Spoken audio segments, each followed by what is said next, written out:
It's amazing how one sentence can end a 2-year relationship. I didn't even see it coming until the words were out of her mouth. We were sitting on the couch last night, the TV playing something neither of us was watching. I'd asked a simple question. How was your dinner with Liam? Liam is her ex. She'd been seeing him for closure coffee or catch-up dinners about once a month for the last 6 months. Each time I'd swallowed my discomfort. But this time she'd come home smelling of his specific cologne, the one I'd smelled on her jacket a few weeks back and ignored. I just wanted a straight answer. She looked at me, a little smirk playing on her lips, and then she laughed. She actually laughed. Funny how you get jealous when I see my ex, she said, her voice dripping with condescension. Maybe that means you're not boyfriend material. I said nothing. I just sat there, looking at the wall behind her head. The words echoed in the quiet room. She seemed to expect an argument, a plea, some kind of emotional reaction. When she didn't get one, she huffed, stood up, and went to the bedroom, slamming the door behind her. I stayed on the couch. I didn't follow. I didn't yell. I just replayed that sentence in my head. Not boyfriend material. It wasn't an accusation. It was a verdict. And I decided, in that moment, that she was absolutely right. I wasn't material for a boyfriend like her, so I was done. The next morning, she was gone before I woke up, probably expecting me to spend the day stewing and then come crawling back with an apology for my jealousy. I did not. Instead, I went to the storage unit and picked up a dozen large cardboard boxes. I spent the entire day methodically going through the apartment, packing every single thing that belonged to her. Her clothes, her makeup, her books, the little decorative trinkets she'd scattered around the place. I was careful. I wrapped her ceramic mugs in newspaper and put her jewelry in a separate padded box. I didn't throw anything, break anything, or keep anything. By 4 p.m., 12 boxes were neatly taped up and stacked by the front door. The last step was the most important. I'd found Liam's address easily enough from an old Christmas card she'd left in a drawer. I paid for a courier service online. It cost me $227.50 for same-day premium shipping. The confirmation email arrived at 4:15 p.m. with tracking number 881-4B7992C. I printed the receipt and left it on the now empty coffee table. I shipped every single one of her belongings straight to her ex's front door. Then I ordered a pizza and waited. The first call came at 7:03 p.m. It was her. I let it go to voicemail. The message she left was frantic. Where's all my stuff? What did you do? This isn't funny. Call me back right now. 5 more calls followed in rapid succession. I ignored them all. Then came the texts. A flood of them, starting with confusion, then escalating to rage, then devolving into threats. I read them without replying. It felt like watching a storm from behind a thick pane of glass. The real fireworks started the next day. A call from an unknown number. I answered, put it on speaker, and set my phone to record. It wasn't her. It was her mother. I don't know what kind of sick game you're playing, she started. No hello, no preamble. But you can't just throw Rebecca out on the street. She has rights. She lives there. You have to let her back in to get her things. I listened patiently until she was done. Good morning, Karen, I said calmly. All of Rebecca's things have been delivered to her. She should check with Liam. As for her living here, I'd suggest you review the lease agreement for apartment 4B. There was a pause. What does the lease have to do with anything? She snapped. It has everything to do with it, I replied. Rebecca is not, and has never been, on the lease.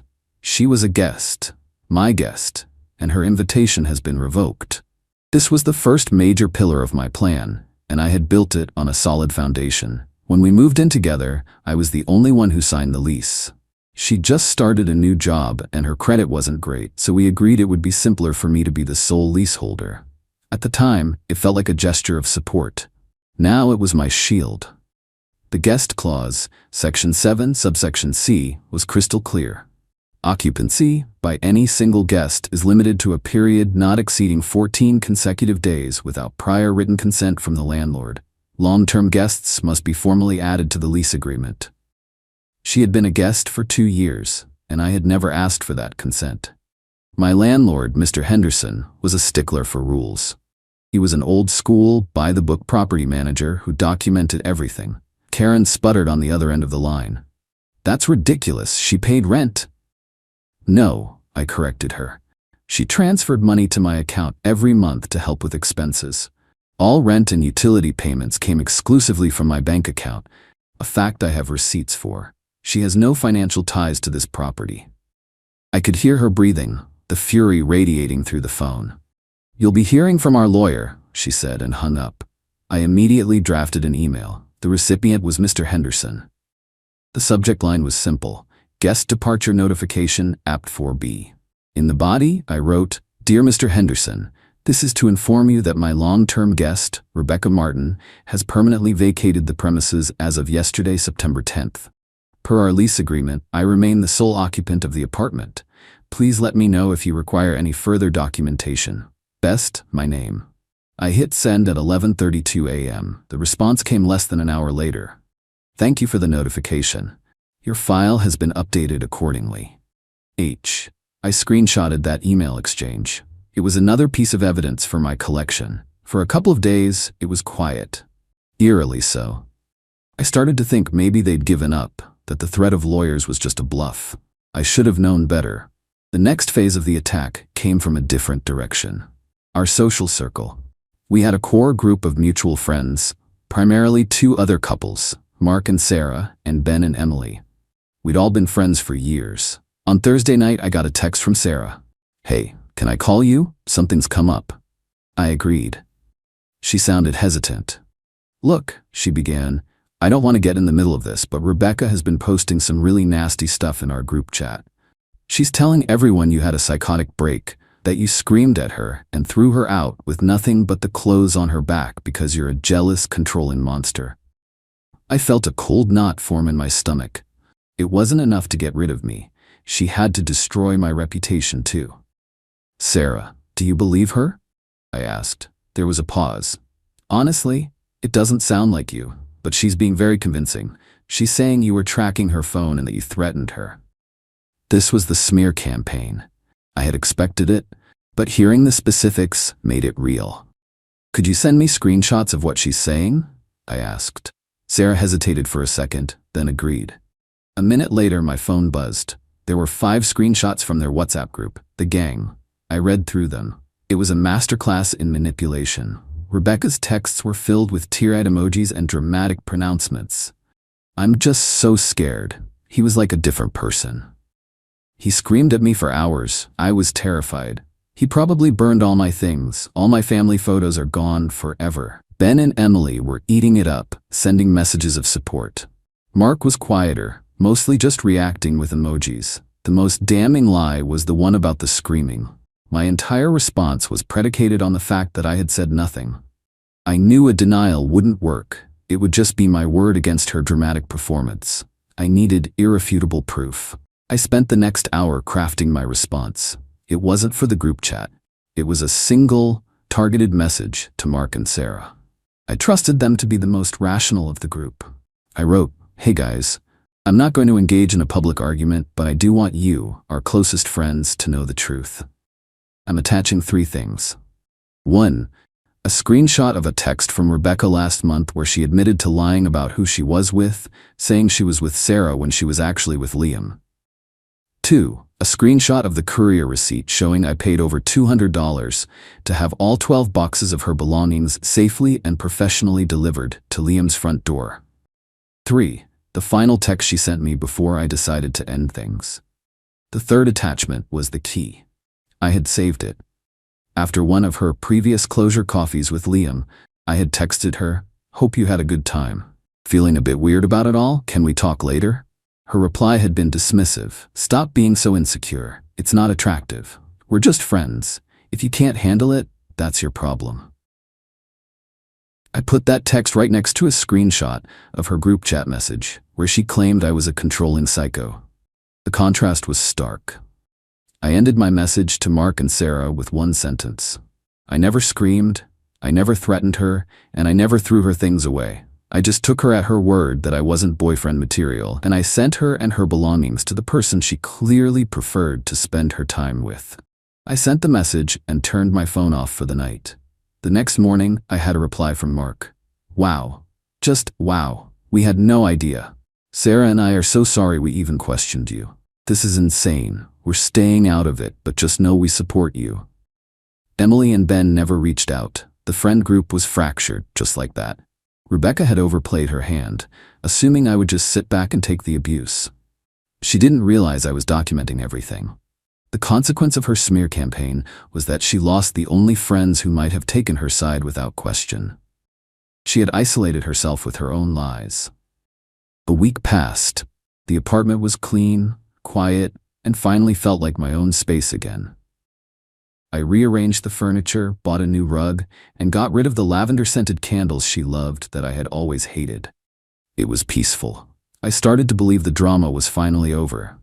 Then came the third escalation, and this one was the most audacious of them all. It was a Tuesday afternoon. I was working from home when a number I didn't recognize buzzed my phone. It was Karen, her mom again.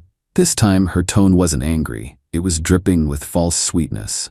"Hello," she said, her voice syrupy. "Listen, I know things have been tense, but we have a real problem. Rebecca has realized that in the rush of everything, a very important family heirloom was left behind. It's her great-grandmother's pearl necklace. It's been in our family for generations. It's absolutely priceless, both sentimentally and financially." I stayed silent, letting her talk. "She is absolutely devastated," Karen continued, her voice cracking with fake emotion. "She thinks it might have fallen behind the dresser in the bedroom. We wouldn't bother you, but it's just so important. Could we please arrange a time for her to come by with me, of course, just for 5 minutes, to look for it?" My blood ran cold. This was a Trojan horse. There was no necklace. This was a calculated attempt to regain access to the apartment. Once inside, she could refuse to leave, claim tenancy, and start a whole new nightmare of legal battles. They were trying to trick me, using sentimentality as a weapon. I knew I couldn't just say no. That would make me look unreasonable, like I was the one being cruel. I had to prove they were lying. "That does sound serious," I said, my voice carefully neutral. "Let me check. I have a security camera in the living room, pointed at the front door. I installed it a few months ago after a package got stolen. It records on a loop. Let me review the footage from the day she left. If she wasn't wearing it when she walked out that morning, then it must still be in the apartment somewhere. I'll call you back in an hour." The silence on the other end was deafening. I could practically hear the gears turning in Karen's head as she realized her plan was about to blow up in her face. "Oh," she said, her voice suddenly small. "A camera, I see." "Yes," I said. "For security. I'll check the footage and let you know." I hung up before she could reply. I immediately went to my laptop and pulled up the security feed archive. The camera was a simple Wisecam, nothing fancy, but it recorded clear, time-stamped video. I found the footage from the morning she left, the day I packed her things. Timestamp, 8:12 a.m. The front door opens and Rebecca walks out, dressed for work. She pauses in the doorway to check her bag, and there, clear as day against her black blouse, was the pearl necklace. It wasn't some tiny, insignificant piece of jewelry. It was a statement piece, one she wore to big events. She was wearing it as she walked out of my life for good. I clipped the 15-second video. I zoomed in on the necklace for a moment to make it unmistakable. I attached the video file to a new email. The recipient was Karen. The subject line was short and to the point. "Found it." In the body of the email, I wrote only one sentence. "Good news, the necklace wasn't left behind after all. See attached video from 8:12 a.m. on September 10th. I hit send. There was no reply, not a text, not a call, not another email, nothing. That was the checkmate. I had just proven, with indisputable time-stamped video evidence, that not only was Rebecca lying, but her mother was complicit in the lie. They had tried to run a calculated, manipulative play to violate my home and my boundaries, and they got caught red-handed. The humiliation must have been absolute. There was no way to spin this. There was no way to claim I was the bad guy. I had simply presented the truth, calmly and methodically. The fallout from that final move was total silence from their side. But the story had one last, unexpected chapter. About a month after the necklace incident, I received a text from a number I didn't recognize. "Hey, this is Liam. You don't know me, but you shipped your ex-girlfriend's stuff to my house a while back." My first instinct was to block the number. I was done with all of them. But curiosity got the better of me. I replied with a single question mark. His response came a minute later. Just wanted to say thanks. That was the craziest, most eye-opening thing that's ever happened to me. She showed up at my door that night screaming about you, then tried to move into my spare room. It took me 2 weeks to get her out. She's a lunatic. You dodged a nuclear missile, man. I stared at the text. I hadn't considered Liam's perspective in all of this. He wasn't just the ex, he was the unwilling recipient of my revenge. He was the final piece of collateral damage in Rebecca's campaign of chaos. I typed back, "Sorry you got dragged into that, hope it's all sorted now." His final text was the real closure. All sorted. Blocked her on everything. Realized how much therapy I needed after we broke up the first time. Your little delivery service was like the world's most expensive reminder. Cheers, man. I read his message and felt a sense of finality. It was truly over. The drama was exhausted, the lies exposed, the bridges burned to ash.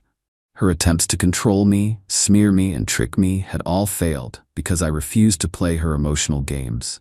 I relied only on facts, evidence, and the terms of our agreements. I blocked Rebecca's number. I blocked her mother's number. I went into the kitchen and poured myself a whiskey, enjoying the profound and simple quiet of my own home.